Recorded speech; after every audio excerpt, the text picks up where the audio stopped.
So what I've also done is taken off my over fenders because I'm gonna sort these out. This side ain't too bad, but the water still gets into the boot, which is kind of really annoying. So I think I'm just gonna need to weld up basically all these little slits. And then this is the other side, which I really just sort of hacked together. But yeah, this is that expanded. I don't know if you've watched one of my drift prep videos before, but I filled it with expanded foam. So I need to take all of that out and then just plate it up and weld it all up properly so it's all waterproof.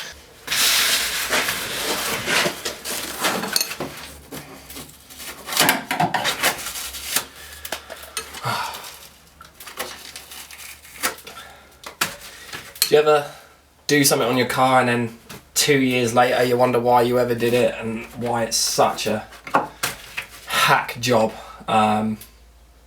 I know it's different when you bought a car and someone else has done some bad work, but when it's actually yourself that's done it and you now have to rectify it, it's not all that fun. I mean, this is just a wide open gap I've left here.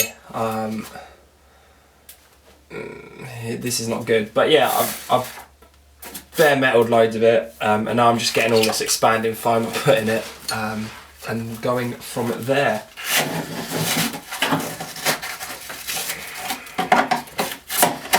There is a lot of it.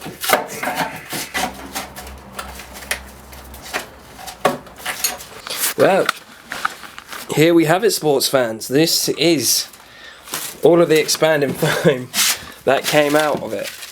So quite a lot, as you can see. And there's daylight and that for it. So you can, as you can see, that this is oh, cool.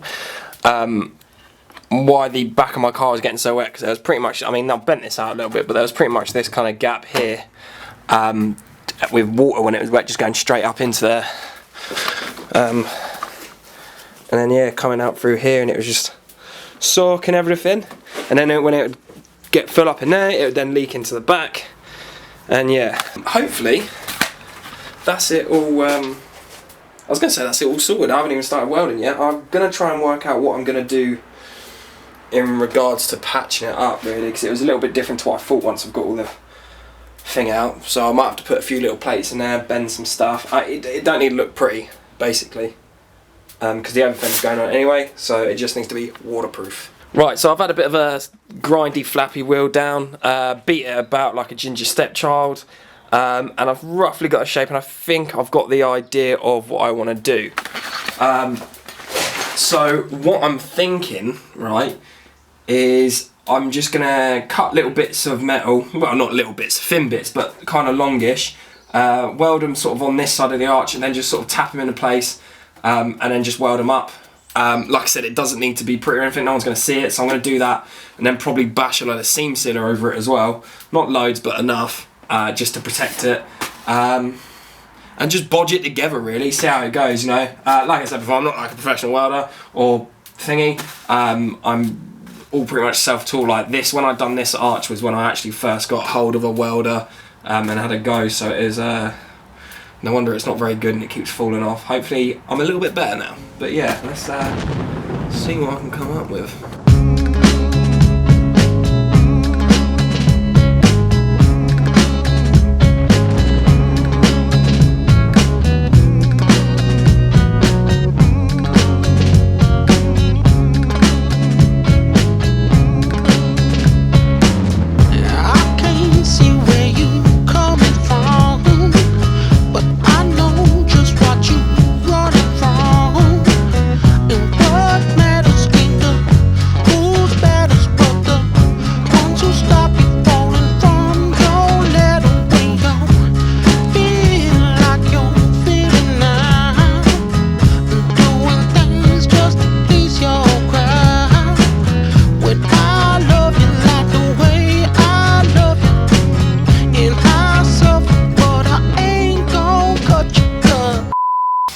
Right, I'm going to see what it's like with the audio, giving him doing it.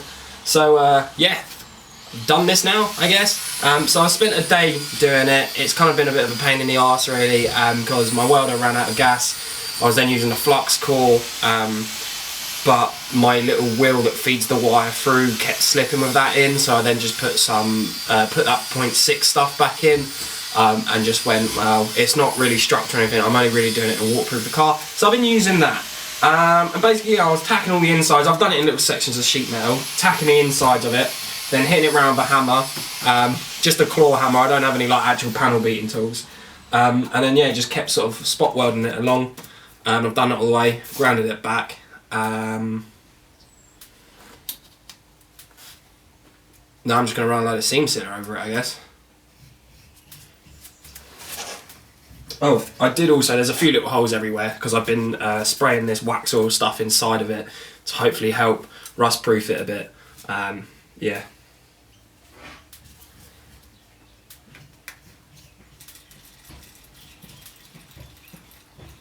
This ain't no place for no hero.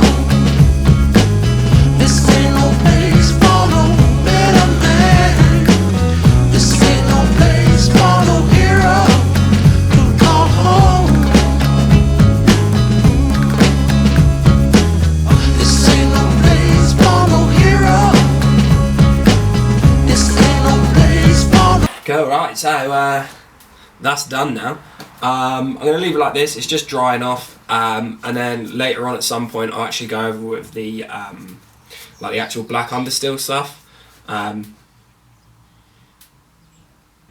yeah, that should be it waterproof. I won't have a leaky car, at least on that side now, so I'm going to move over to the other side, which is a little bit of a different situation because I did it a little bit differently. I don't know why I done it two separate ways. I think I done this side first with the intentions of cutting out and doing it all nice, and then I just gave up, and then I just went back and done the old typical cut slits and mold grip it up, but yeah.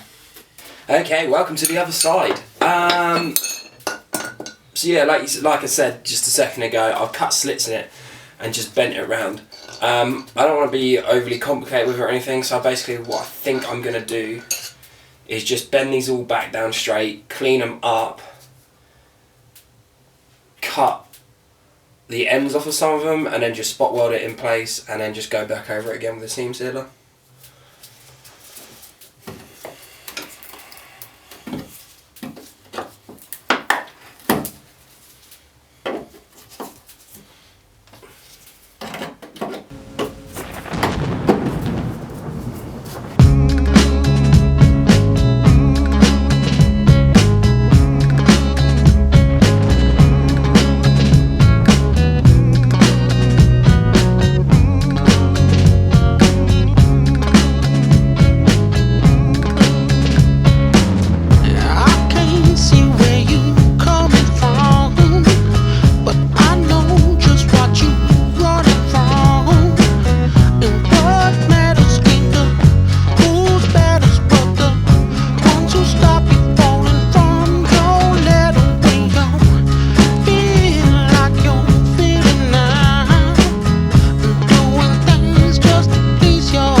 Cool, so that is that rear arch done.